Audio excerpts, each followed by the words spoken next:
Le commerce mondial se transforme radicalement et l'Algérie se trouve au cœur de ces bouleversements. Bonjour, j'espère que vous allez bien.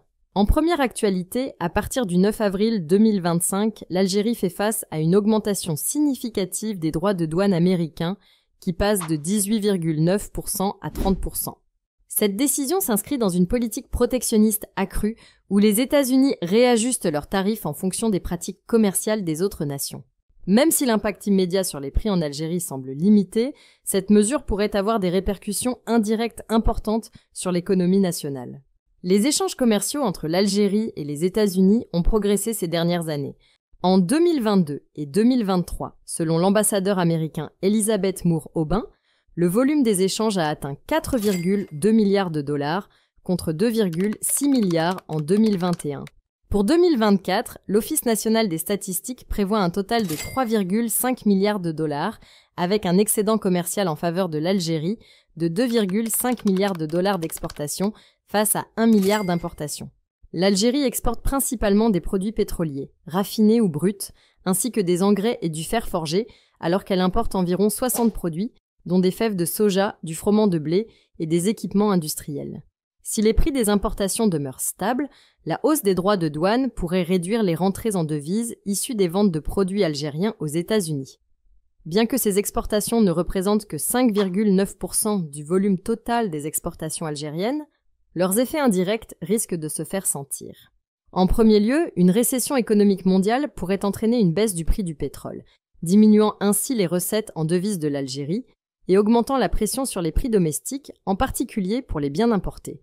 En second lieu, la guerre commerciale entre les grandes puissances pourrait déclencher une série de ripostes, menant à une hausse générale des prix mondiaux, affectant également les produits importés par l'Algérie.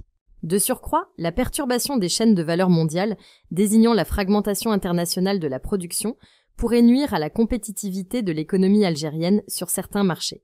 Par ailleurs, cette politique tarifaire pourrait encourager une guerre des monnaies, où plusieurs pays adopteraient des stratégies de dévaluation compétitive pour compenser la perte de parts de marché.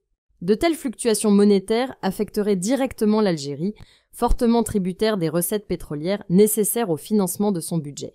Les récentes chutes des prix du pétrole accentuent ces risques.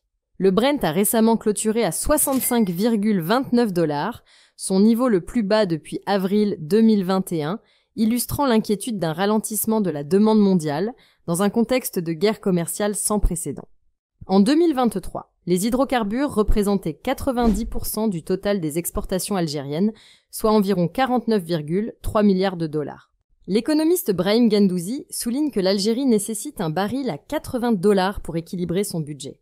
En outre, l'affaiblissement du dollar par rapport à l'euro, alors que l'Algérie vend son pétrole en dollars et achète principalement en euros, constitue une autre mauvaise nouvelle pour l'économie nationale. Face à ces défis, l'Algérie devra diversifier ses marchés d'exportation et revoir ses accords commerciaux, notamment avec l'Union européenne, afin de sécuriser de meilleures conditions pour ses exportations et de minimiser l'impact des mesures protectionnistes. En seconde actualité, quelques jours après la visite du ministre français des Affaires étrangères à Alger, l'Algérie a octroyé un contrat majeur à la société française Vallourec, portant sur la fourniture de tubes OCTG pour l'industrie pétrolière. Ce marché, d'une valeur de plus de 250 millions de dollars, implique la livraison de tubes en acier carbone fileté, accompagnés des connexions Premium VAM reconnues comme référence sur le marché algérien. Les livraisons, planifiées pour 2025 et 2026, renforceront les capacités d'extraction de Sonatrach. Ce contrat symbolisant la reprise des relations bilatérales après plusieurs mois de crise ouvre la voie à un renforcement concret des échanges économiques et industriels entre la France et l'Algérie. Ce renouveau économique montre que, malgré les tensions, deux nations rétablissent des liens durables, stimulant la croissance. En troisième actualité, l'Algérie a pris une décision forte en fermant son espace aérien aux avions en provenance du Mali à compter du lundi 7 avril 2025. Le ministère de la Défense nationale a justifié cette mesure en évoquant des violations répétées de son espace aérien par des aéronefs maliens, des drones militaires, qui ont franchi la frontière en août et décembre 2024. Cette mesure réaffirme que la souveraineté nationale et le respect des frontières aériennes ne sont pas négociables.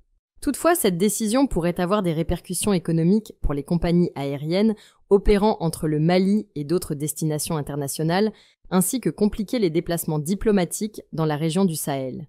Elle illustre la volonté de l'Algérie de protéger ses intérêts stratégiques dans un contexte de tensions croissantes. En quatrième actualité, dans la région parisienne, une dizaine de travailleurs sans papier, initialement originaires d'Algérie, ont saisi la justice pour dénoncer des conditions de travail abusives dans le secteur du tri des déchets.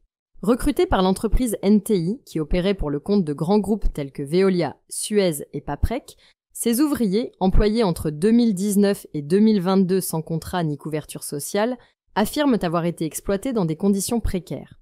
Parmi eux, Inde, une femme algérienne, témoigne avoir travaillé pendant 3 ans, même pendant sa grossesse, effectuant des tâches difficiles de nuit. L'entreprise NTI, déjà placée en redressement judiciaire il y a 2 ans, fait face aux poursuites de ces travailleurs, dont l'audience devant le Conseil des prud'hommes de Paris a été reportée au 26 septembre 2025. En cinquième actualité, la street food algérienne continue de séduire sur la scène internationale et un plat en particulier s'est imposé au sommet des classements. Le garantita, un mets simple à base de farine de pois chiches, d'œufs, d'huile et d'épices, a été classé meilleur street food du monde par le célèbre site Taste Atlas. Cette récompense place le garantita devant d'autres spécialités emblématiques telles que les tacos mexicains et les dumplings chinois, soulignant l'authenticité et la richesse de la cuisine de rue en Algérie. Ce succès du garantita démontre le potentiel de la gastronomie algérienne pour conquérir les papilles du monde entier et renforcer son rayonnement culturel. Si la vidéo d'aujourd'hui vous a plu, n'oubliez pas de vous abonner pour ne pas manquer nos prochaines vidéos.